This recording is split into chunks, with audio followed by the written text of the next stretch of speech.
Hello, Kunal. Welcome. Hello, sir. Good evening, sir. Good evening. Congratulations.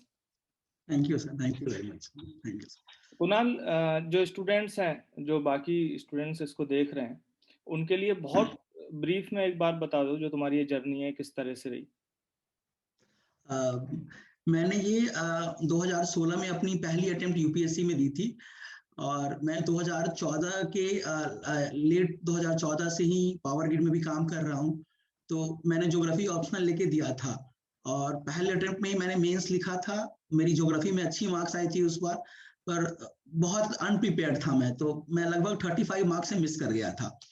तो starting के पहले stage में जो मेरी माइंडसेट थी कि मुझे लग रहा था कि ये क्या चीज है, शायद मैं इसके करीब भी आ पाऊंगा, और मैं उतने करीब आ गया। तो एक बहुत कॉन्फिडेंस वहां पे आया था पहली बार। लेकिन उसके बाद सेकेंड अटेम्प्ट में मैं इंटरव्यू तक गया और फाइनल लिस्ट मेरी 7 नंबर से छूटी थी और मेरी ज्योग्राफी में बहुत खराब मार्क्स थे, 237 थे। तो ये सेकेंड अटेम्प्ट था। फाइनली मैं फाइनल लिस्ट में मैं नहीं आ पाया। तो उस समय बहुत ज्यादा एनर्जी थी कि I am at the gate. तो उस समय थोड़ी भी डिमोटिवेशन नहीं थी। फिर मैंने थर्ड अटेम्प्ट दिया, मेरी पीटी नहीं हो पाई and this was a great dip. उस समय मुझे समझ नहीं आ रहा था कि क्या हुआ, लेकिन मेरे कुछ और फ्रेंड्स थे जो जिन्होंने पहली बार पी नहीं निकाला और दूसरी बार वो रैंक लिस्ट में थे। तो उनसे जब मैंने बात किया तो वो बोले कि ये ग्रेट अपॉर्चुनिटी है, अगर पीटी नहीं होता है तुम्हारे पास 1 साल पूरा है कि तुम हर चीज को कंप्लीट करो and get into the top rank. तो फिर मैंने चौथे अटेम्प्ट में फिर से 1 साल मेरे पास था और इस बार मैंने ज्योग्राफी में पूरा ध्यान दिया, बिल्कुल मैक्सिमम ध्यान दिया। तो और 2019 जो मेरा फोर्थ अटेम्प्ट था, तो फिर मेरी ज्योग्राफी में 237 ही एग्जैक्ट मार्क्स रहे, उतने बढ़े नहीं। और इनफैक्ट कि मैं इतने ज्योग्राफी पे कॉन्सेंट्रेटेड हो गया था कि मेरी जीएस थोड़ी प्रॉब्लम हो गया आंसर राइटिंग में, जो नहीं ऐसे मेरे कंसिस्टेंट अच्छे थे हाँ से ही।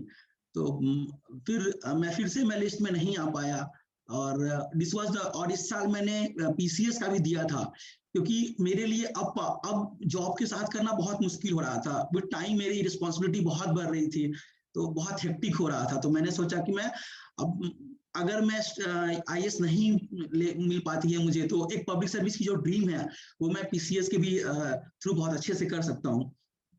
तो ये मेरी पहली अटेम्प्ट यूपीपीसीएस में थी and fortunately this time I got 4th rank. मेरी जब 2019 में मैं सेलेक्ट नहीं हो पाया तो उस समय भी मैंने जस्ट आपको कॉल किया था, रिजल्ट के 2-3 दिन बाद ही आपसे मेरी बात हुई थी पहली बार, जब मैं उसके बाद आंसर राइटिंग ग्रुप में आया था। Yes sir. और उसी के बाद मैंने थोड़ी आपसे डिस्कशन भी हुई थी जब मैं ऑप्शनल चेंज करने की सोच रहा था। तो तब से मैं ऑप्शनल चेंज करके अभी मैंने ऑप्शनल चेंज कर लिया है और मैं उस पर काम कर ही रहा था। अभी जस्ट मैंने कंप्लीट ही इनफैक्ट किया है फर्स्ट रीडिंग, ये रिजल्ट आई है। ग्रेट। तो ये जो जर्नी है कुणाल आपकी, वो जर्नी बेसिकली रिप्रेजेंट करती है सारे ग्रुप्स को, स्टूडेंट्स के, जो फर्स्ट अटेम्प्ट में बहुत अच्छा करते हैं, मेंस तक आते हैं, फिर इंटरव्यू देते हैं और उसके बाद प्री नहीं होता है, एकदम से डिमोटिवेशन आता है। There are so many dimensions in UPSC preparation कि जरूरी नहीं है कि आप बहुत मेहनत करें उसके बाद भी आपका सिलेक्शन हो जाए, लेकिन मेहनत का कोई दूसरा रास्ता नहीं। मुझे अच्छी तरह याद है जब हमारी पहले बात हुई थी, तो जो भी स्टूडेंट्स बात करते हैं जिन्होंने इंटरव्यू दिया है, इंटरव्यू तक पहुंचे, वो सभी लोगों ने बहुत मेहनत की है ऑलरेडी। लेकिन जब आपने आंसर लिखने शुरू किए और जब हमारे डिस्कशन हुए और जब आपने वो इम्प्रूवमेंट शुरू किया, तो अगर आपको याद हो तो मैंने आपसे कहा था कि आपका सिलेक्शन नहीं रुकेगा, it is just a matter of time. Yes sir. क्योंकि मुझे वो देख के समझ आ गया मतलब कि मेहनत में और सही रास्ते में जाने में आपकी एनर्जी कम नहीं है, आप हर चीज करने को तैयार हो सिलेक्शन के लिए। तो हाँ सर, ये तो हमेशा से, जब भी अगर मैं कभी गिरा भी हूँ तो मेरी यही हमेशा से वो एनर्जी रहती थी कि मुझमें कहाँ कमी रह गई। तो मैं अचानक से अटैकिंग मोड में आ जाता था कि वेयर इज दैट लैग जो मुझे रोक रहा है। तो इस बार भी जब मैं जीएस में इस बार मेरी कुछ 2019 यूपीएससी में कम मार्क्स आ गए थे और उसके बाद में आपसे जब बात हुई थी मेरी, तो मैं उसी पर्सपेक्टिव पे बात कर रहा था कि एक ऑर्गेनिक लिंक मेरे आंसर में मिसिंग हो रहा था, बहुत मैकेनिकल आंसर आ रहा था, तो मैंने उस पर आपके साथ बहुत काम किया था सर। Right right.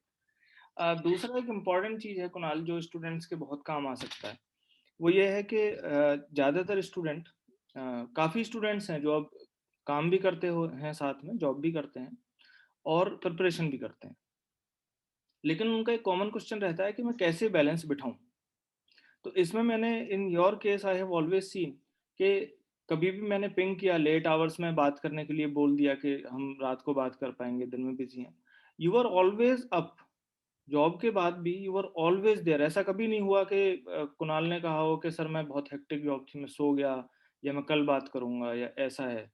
और जॉब पे भी मैंने देखा कि कभी छुट्टी नहीं ली, जैसे जनरली लोग करते हैं कि 1 महीने की छुट्टी ले ली। So you are very honest to the job and very honest to your efforts. तो स्टूडेंट्स के साथ अपना ये एक्सपीरियंस शेयर करो, या आई वुड से गाइड करो, because you deserve it, you can guide students कि जॉब के साथ साथ कैसे अपनी तैयारी पे फोकस करें। स्टार्टिंग में मुझे बहुत प्रॉब्लम हुई जॉब के साथ करने में, और रादर देन मैकेनिकली टाइम की जो बात होती है, ये मोर ऑफ माइंडसेट की बात मुझे लगा कि जब मुझे मेरे मन में ये चीज बैठ गया था कि मेरी जॉब मुझे रोक रही है करने से, तो देन मैंने एक बार क्या किया कि मैंने एक बार टाइम चार्ट किया कि मैं हर दिन कितने पढ़ पा रहा हूँ और मैं छुट्टियों के दिन कितने पढ़ पा रहा हूँ। एंड उस पैटर्न से मुझे पता लगा कि जो नंबर ऑफ आवर्स मैं दे रहा हूँ नॉर्मल डे और लीव डे में, उसमें बहुत कम अंतर है। The thing is somewhere it's not the physical time, मैं कहीं ना कहीं अपने मेंटल सेटअप को कंट्रोल नहीं कर पा रहा हूँ। तो फिर उसके बाद मैंने उस पर काम किया कि कब मैं अपनी एनर्जी को मेंटेन करूं। जैसे कि जस्ट ऑफिस आने के बाद एनर्जी नहीं होती है 6 बजे, तो मैं 2 घंटे कुछ नैप लेके योगा करके 8 के बाद ही मैं उसको शुरू करूं। या फिर जो टारगेट हो वो ओवर एम्बिशियस ना हो, क्योंकि उसके बाद एक लूप ऑफ निगेटिविटी ही आती है। लाइक विथ जॉब मैं 5 आवर्स से ज्यादा ऑन हेक्टिक डे मैं नहीं दे पाऊंगा, कभी कभी 3 आवर्स ही दे पाऊंगा, तो I have to be happy with it. तो तभी एक पॉजिटिव फीलिंग मिलती है। तो ये मैंने किया, और धीरे धीरे मैं जब उस लूप में आया तो मैंने अपने जॉब को और उसको बहुत अच्छे से इंटीग्रेट कर लिया था। लाइक मेरी ऐसी जॉब थी कि मुझे 2 बजे रात में भी कॉल आते थे कि कुछ प्रॉब्लम है, तो rather than bashing at somebody कि मेरी एक प्रॉब्लम आ गई है मैं पढ़ने, तो मैं उसको बहुत हैप्पीली लेता था कि लेट्स गो सी क्या हो रहा है। तो that thing brought a happy change in it. तो वो मुझे मोटिवेट किया, और मतलब 4 साल के बाद भी मुझे ये फील नहीं होने दिया कि मैं ट्रैप्ड होते जा रहा हूँ, डिप्रेस्ड होते जा रहा हूँ। ये नहीं हो पाया। Right.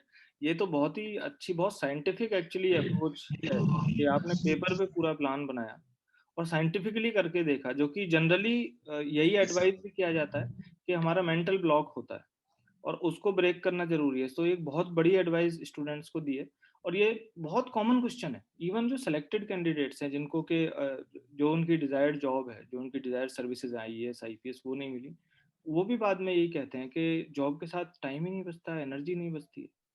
But the same thing which you said, it is a mental block. उसको हटाएंगे तो हम ही काम आराम से कर सकते हैं। यस एक सर। और इम्पोर्टेंट चीज है जो तुम स्टूडेंट्स को यस सर। शेयर यस कर सर। सकते हो, वो है कि जैसे जब प्रिपरेशन करते हैं और हमारा टाइम निकलता है, जैसे हमारे 4 अटेम्प्ट हो गए, लिमिटेड अटेम्प्ट्स हैं, लिमिटेड एज है, एनर्जी भी लिमिटेड होती है, तो उसके बाद एक फॉल बैक ऑप्शन लोग प्रिपेयर करते हैं। उसके लिए एक बार स्टूडेंट्स को शेयर करो कि कब तुम्हें लगा और कब तुमने डिसाइड किया कि ऐसा करते हैं, UPSC की जगह स्टेट सर्विस पे एक बार फोकस करके देखते हैं। मैं बीपीएससी का पहले भी पीटी दिया करता था, पर it was not on a serious note. कभी भी मैं ऐसे ही जाके बैठ जाया करता था। इस बार मैंने यूपीएससी और बीपीएससी दोनों में एक प्लान के साथ गया था कि 2019 के बाद खासकर मुझे लगा कि अब ये 4 अटेम्प्ट्स हो गए हैं, मुझे अब नंबर ऑफ अटेम्प्ट्स नहीं याद आ रहे थे, मुझे ये याद आ रहे थे कि अब मेरे बस 2 अटेम्प्ट्स बचे हैं, तो I have to be economical with it. तो और टाइम भी जा रहा है, ये मुझे बहुत अवेयरनेस आने लगा था। तब मैंने डिसाइड किया कि मैं इसमें करूंगा, और यहाँ पे मैंने थोड़ा फोकस किया कि यूपीएससी के प्रिपरेशन से मेरे कट ऑफ में 10 मार्क्स छूट जा रहे थे वहां पे पीटी में। तो इस स्टेज पे आके मैंने सोचा कि अब थोड़ा मुझे वहां पे ध्यान देने की जरूरत है। Right right. So in your case जैसे रिजल्ट आया है कि हमने डिसाइड किया कॉन्शियसली कि अटेम्प्ट नहीं देते हैं यूपीएससी का, और पीसीएस का अटेम्प्ट पूरी यस एनर्जी सर। के साथ देते हैं। तो हम लोग भी yes generally yes advice sir. ही देते हैं जिज्ञासा आईएएस की तरफ से, या मैं पर्सनली यही एडवाइस देता हूँ कि सभी एग्जाम में बहुत ज्यादा कंपटीशन है। किसी भी एग्जाम को आप अगर ये देखेंगे कि मैं किसी बड़े एग्जाम की तैयारी कर रहा हूँ तो फिर मैं थोड़े छोटे एग्जाम में जा रहा हूँ तो साथ में निकाल सकते हैं, ऐसा बहुत मुश्किल है, ऐसा पॉसिबल नहीं है। आपको हर चीज पे पूरा फोकस हाँ करना पड़ेगा। हाँ सर, और जैसे कि मैं यूपी पीसीएस दे रहा था तो मेरे कुछ फ्रेंड्स यूपी पीसीएस में भी थे।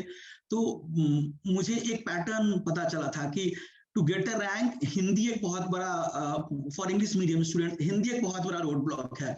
तो मैंने बाकी से ज्यादा 1.5 महीने से हिंदी पढ़ना अच्छा से शुरू कर दिया था कि हम्म। दिस इज द एरिया जो मेरी एक मेजर लैग होगी, 30-40 नंबर शायद मुझे दूसरों से कम आ सकता है इसमें। तो यहाँ पे मैंने फोकस किया था। तो जिस स्टेट सर्विस की भी हो तो उसकी एक स्पेसिफिसिटी होती है कि वहां पे ये एरिया है जो मेजर आपके लिए हो सकता है, तो वो फाइंड करने की जरूरत एक होगी कॉन्शियसली वहां पे। Right right.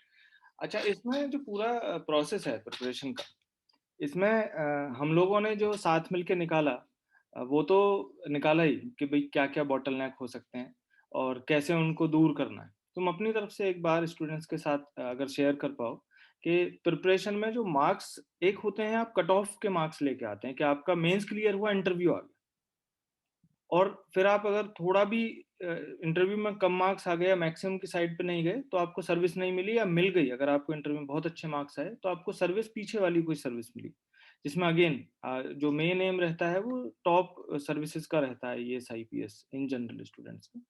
तो जो एक जंप है, क्वांटम जंप, जिसमें कि मेंस में ही आपके उतने मार्क्स आए कि आपको इंटरव्यू में अगर किसी वजह से थोड़े कम भी मिले तब भी आपको बेस्ट सर्विस मिलने के चांसेस हैं। तो उसमें आंसर राइटिंग एक मेन चीज रहती है, उसको लेके what is your experience? For me जो मेरी अंडरस्टैंडिंग थी कि कंटेंट मेरे लिए, मुझे नहीं लग रहा था कि मुझमें कंटेंट की बहुत बड़ी कमी है, लेकिन जो हमारी कंटेंट है वो डायरेक्टेड टू द आंसर होनी चाहिए। अगर हम पिछले 3-4 साल के एक सिक्योरिटी क्वेश्चन देखे तो उसमें मुझे क्या चाहिए, एक मैप चाहिए या एक कौन सी डायग्राम चाहिए। तो फर्स्ट की हमारे नोट्स उस तरफ एक डायरेक्टेड होने चाहिए। दूसरी बात आंसर राइटिंग की जो है कि आंसर राइटिंग में लोग बस यहीं पे रह जाते हैं कि पैराग्राफ में लिखना है या पॉइंट में लिखना है। मोर देन दैट एक ऑर्गेनिक फ्लो चाहिए, और उसमें लैंग्वेज, उसमें एक वैलिड इनपुट की बहुत जरूरत होती है। जैसे कि मैं आंसर लिखता था जो आपसे भी सर बहुत बार दिखाया था, तो 3-4 पार्ट्स में लिखता था पर उसमें एक ऑर्गेनिक फ्लो नहीं हुआ करता था जो कई बार आपने बताया था। और तो उन सब चीजों की देखने की बहुत जरूरत है।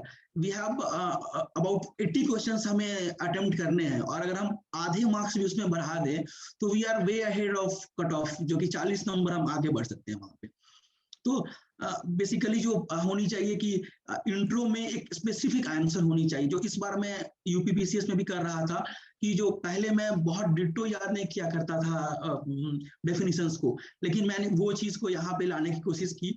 और मैं आगे यूपीएससी में भी ये करूंगा जो अगले अटेम्प्ट में, कि जो डेफिनेशन होनी चाहिए वो आप में, जब टाइम की कांस्टेंट है तो we should have some template जहाँ पे डेफिनेशन हो या डेटा हो या रिपोर्ट हो, वो रेडीमेड होनी चाहिए, जो कि मुझे आधा मार्क्स एक क्वेश्चन में ज्यादा दे।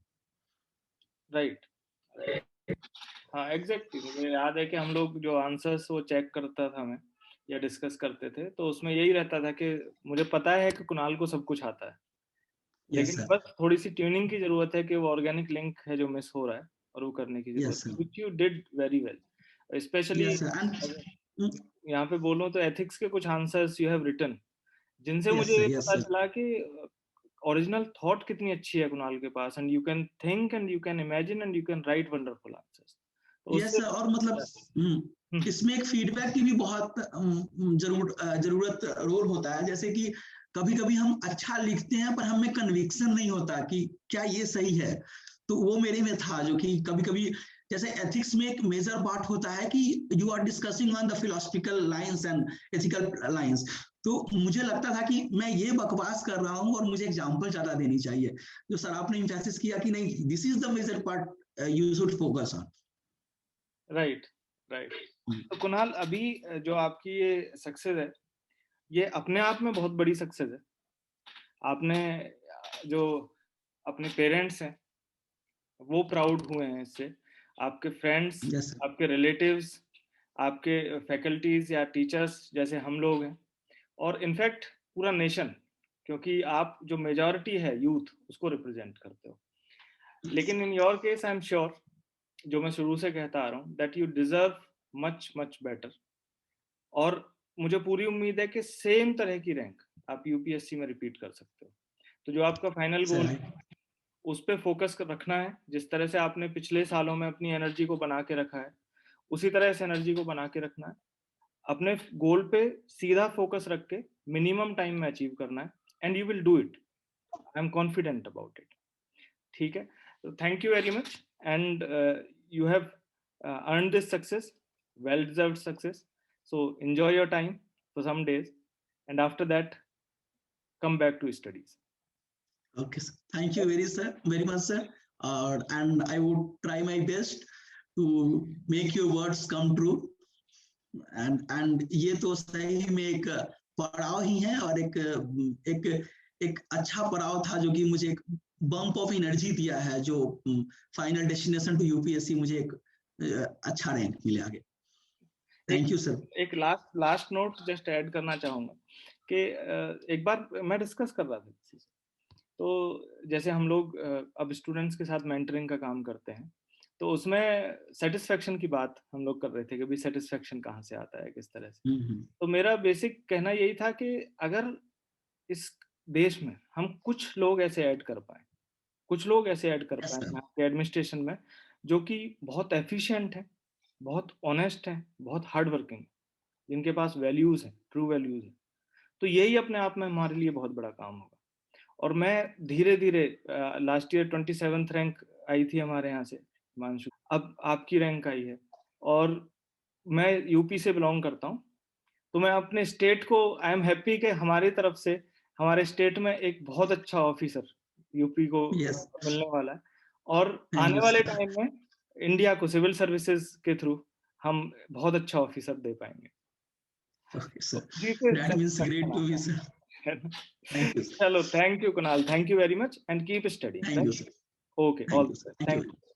Bye.